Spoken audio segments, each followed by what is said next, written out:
também tem de parte de senhora Cruz, ponência semana passada, agora que tinha caso Cuiji, que senhor ex-ministro Eddie Brisen, está nombrado em de lo qual está comissário de TIDEA, que é a companhia que lo exerce, entre outros, Transshipment.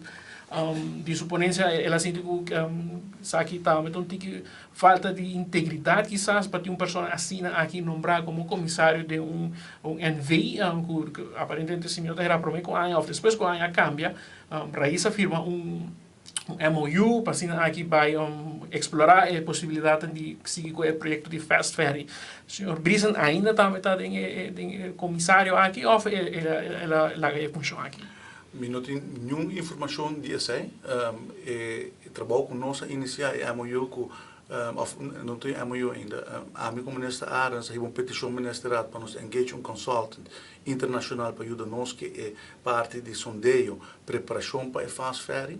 E nós reachamos na ministra Corsol, ministra Senchi de Economia para o Axi, não está disposto e nós estamos preparando um MOU para firma com Corsol, mas nós não temos nenhuma relação e nenhuma conversação com nenhuma empresa que ainda com Edison Brisen está comissário ou está envolvido, não está envolvido em processo aqui.